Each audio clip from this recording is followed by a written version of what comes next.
Hello friend, मैं सुग्रीव चौहान आपके अपने यूट्यूब चैनल मैथ 1 में आपका हार्दिक स्वागत करता हूं।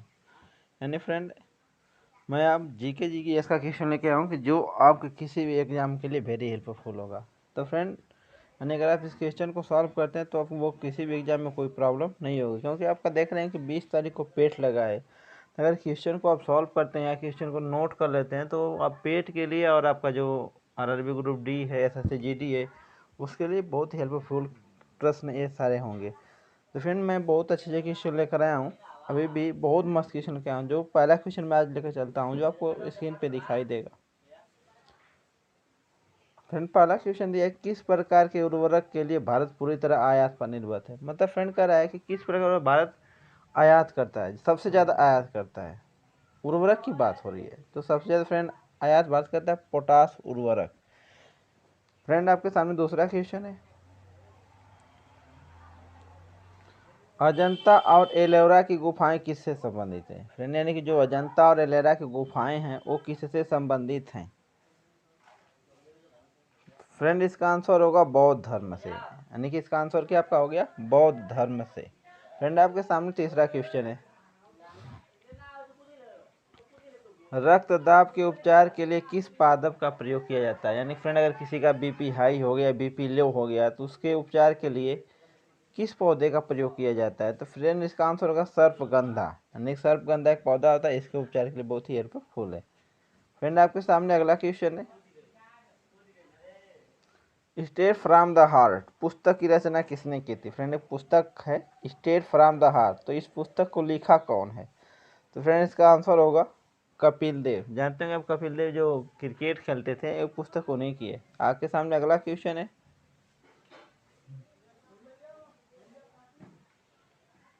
नाबार्ड क्या है। यानी कि NABRD क्या है, एक वित्तीय संस्था है। यानी फ्रेंड, यानी कि national bank for agriculture and rural development है। ये क्या करता है कि किसी को मतलब क्या करता है, लोन देता है।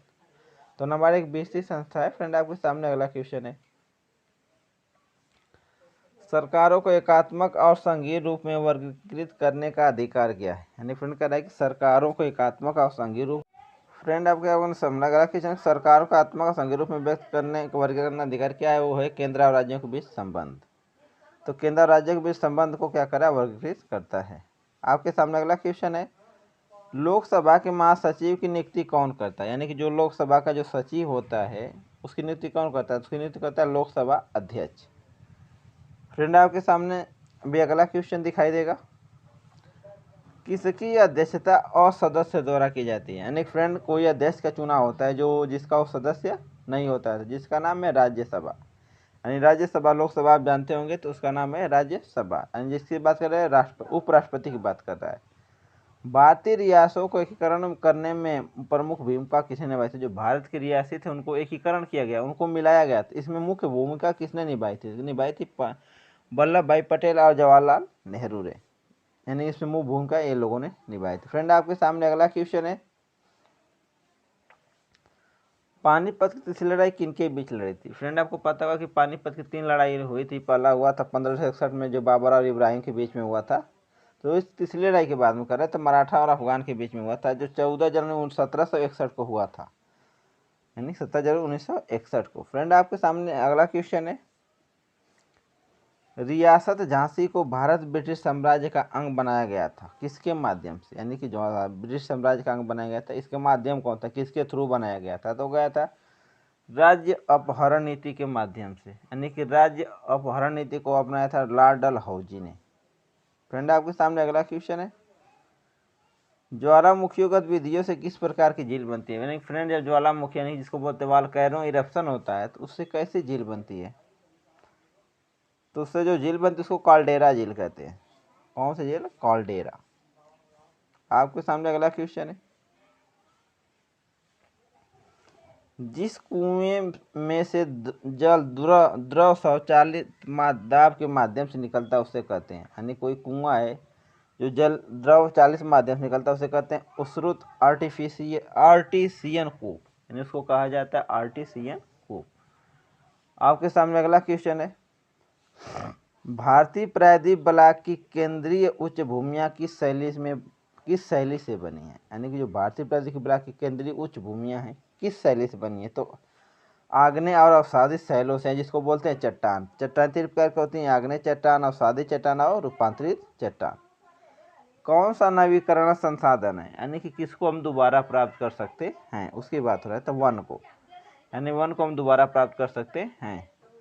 आपके सामने अगला क्वेश्चन है, दिन और रात क्यों बनते हैं? यानी आपको पता होगा कि दिन होता है, रात भी होती है, तो क्यों बनते हैं, किसके कारण बनते हैं? तो इसका कारण होगा कि पृथ्वी की घूर्णन गति के कारण। फ्रेंड आपको पता है कि पृथ्वी अब क्या करती है, इस पर गति करती है, तो इसी कारण क्या करते हैं, दिन और रात बनते हैं।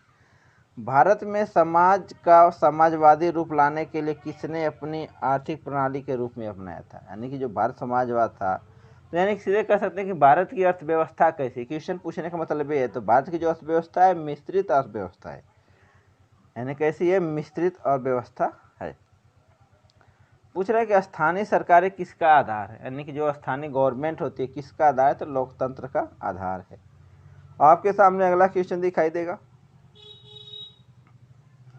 भारतीय संविधान का अंतिम व्याख्याता कौन है? यानी जो भारतीय आपका जो संविधान है, जो कॉन्स्टिट्यूशन, उसका अंतिम व्याख्याता किसे कहा जाता है? तो सर्वोच्च न्यायालय को, यानी आपको पता है जिसको बोलते हैं सुप्रीम कोर्ट।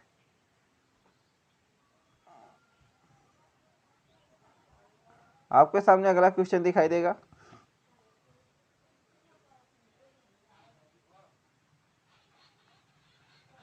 किसी पादप का वह हिस्सा जो दूसरे पादप पर लगाया जाता है वह क्या कहलाता है? यानी फ्रेंड मान लीजिए किसी पौधे को आप काट कर उस पर दूसरे पौधा लगा देते हैं, तो उस कंडीशन को क्या कहा जाता है? उसको कहा जाता है कलम, जिसको बोलते हैं सोयन। स्क्वायन बोलिए, सोयन बोलिए, मतलब होता है कलम कहा जाता है। जिसने कहते हैं कलम पौधा, कलमी पौधा, इसका मतलब यही होता है कि कलम करके लगाया जाता है।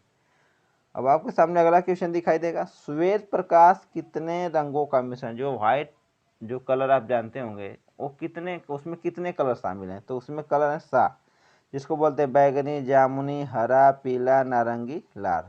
इसका जिसको बोलते हैं पृष्ठ तनाव किसके कारण पैदा होता है? यानी कि जो आपका पृष्ठ तनाव है, यानी कि पृष्ठ तनाव के कारण ही जो वर्षा की बूंदें गोलाकार होती है, जिसको बोलते हैं अणुओं के बीच संसंजक बल के कारण। यानी अणुओं के बीच जो संसंजक बल लगता है उसी के कारण क्या होता है, पृष्ठ तनाव पैदा होता है। आपके सामने अगला क्वेश्चन दिखाई देगा, एक कण समय की बराबर अवधि में एक वृत्ताकार पथ के गिर्द बराबर दूरी तय करता है, उसकी तो इसकी क्या एक समय, फ्रेंड मतलब एक गोलाकार वृत्त है, उस पर आप बार बार एक ही समय में पहुंच रहे हैं, तो आपकी क्या बराबर है? यानी कि आपकी मोशन बराबर होगी, यानी कि आपकी जो गति होगी क्या होगी, इक्वल होगी, जिसको बोलते हैं चाल, स्पीड, वो क्या होगी, बराबर होगी, तभी आप एक ही समय पे बार बार पहुंच रहे हैं। आपके सामने अगला क्वेश्चन है, कौन सा दर्पण सदा उस वस्तु की छोटी छवि बनाता है जो उसके सामने रखी है? यानी जैसे आप दर्पण में चेहरा देखते हैं तो आपकी छोटी छवि, आपकी अपेक्षा उससे छोटी छवि बनती है, तो उससे क्या कहते हैं, उत्तल दर्पण। यानी कि जो उत्तल दर्पण होता है वही क्या करता है, आपका छोटी छवि बनाता है। आपके सामने अगला क्वेश्चन दिखाई देगा, कह रहे कि पक्षी और चमगादड़ अच्छा उड़ते हैं, मैंने पक्षी उड़ भी लेता है, चमगादड़ भी उड़ता है, लेकिन फिर उसमें कुछ ना कुछ डिफरेंस होता है, कुछ ना कुछ अंतर होता है। तो अंतर क्या है? यानी कि दोनों में अंतर क्या है? तो जो दोनों में अंतर है, मध्य पट, जिसको बोलते हैं डायफ्राग्राम के कारण, मध्य पट के कारण दोनों दूसरे से क्या है, डिफरेंट हैं। आपके सामने अगला क्वेश्चन दिखाई देगा, ट्यूब के भीतर ट्यूब प्रकार का शारीरिक प्लान किसमें पाया जाता है? जैसे ट्यूब के भीतर ट्यूब जो होता है, तो जो शारीरिक प्लान है किसके अंदर पाया जाता है? तो जो है फ्रेंड, जिसको आप जानते होंगे जोंक, जिसको अंग्रेजी में बोलते हैं लीच, आप देखे भी होंगे, जिसको स्कैरिस भी कह सकते हैं आप। आपके सामने अगला क्वेश्चन है कि पद पीसी का क्या अर्थ है? यानी कि फ्रेंड एक कंप्यूटर भाषा है, तो उसको पीसी का अर्थ क्या है, जिसको बोलते हैं पर्सनल कंप्यूटर, यानी हिंदी में बोलते हैं व्यक्तिगत कंप्यूटर। फ्रेंड आपके सामने वाला क्वेश्चन, मशीन कोड में उच्च स्तर के भाषा प्रोग्राम के अनुवादक क्या है? यानी कि कह रहा है कि मशीन कोड में उच्च स्तर के भाषा जो प्रोग्राम होते हैं उसका अनुवादक कौन करता है, उसको अनुवाद कौन करता है? तो जिसका नाम है कंपाइलर, यानी ये भी कंप्यूटर भाषा ही है, तो उसका नाम क्या है, आपका कंपाइलर है। फ्रेंड आपके सामने अगला क्वेश्चन दिखाई देगा, उसको देखिए, कह रहा है कि मूल्य की दृष्टि से भारत किस देश को अधिकतम रत्नों और भूषणों का निर्यात करता है? फ्रेंड यानी कि मूल्य की, पैसे की बात हो रही है, तो जो भारत किसी रत्न व आभूषण किस देश को निर्यात करता है, तो यूएस से, जिसको बोलते हैं United state of America, the world bank. Friend यही क्या है, वर्ल्ड बैंक है, जिसको बोलते हैं वाशिंगटन डीसी में वर्ल्ड बैंक का क्या है, हेडक्वार्टर है। आपके सामने अगला क्वेश्चन है, विख्यात तट मंदिर कहाँ स्थित है। जो का विख्यात तट मंदिर फ्रेंड है वो कहाँ पे स्थित है, तो कहाँ पे स्थित है, मालमपुरम या महाबलीपुरम, जो फ्रेंड पड़ता है आपका तमिलनाडु में। यानी कि जो आपका मंदिर का नाम पूछा है विख्यात तट मंदिर कहाँ स्थित है, तो महाबलीपुरम में स्थित है, यानी जो तमिलनाडु पड़ता है। आज के फ्रेंड अगले आखिरी क्वेश्चन है, यानी कि कह रहे हैं कि बाउल गायकों के साथ कौन सा भारतीय प्रदेश संबंधित है, कि एक गायक है जिस गायन का नाम है बाउल, उससे कौन सा प्रदेश संबंधित है, पश्चिम बंगाल, यानी फ्रेंड पश्चिम बंगाल। फ्रेंड आज का लास्ट क्वेश्चन था। फ्रेंड आपको अगर ऐसी वीडियो पाए, चैनल को सब्सक्राइब करें, वीडियो को लाइक करें, कमेंट करके बताएं कि वीडियो आपको कैसी लगी। तब तक के लिए जय हिंद, जय भारत।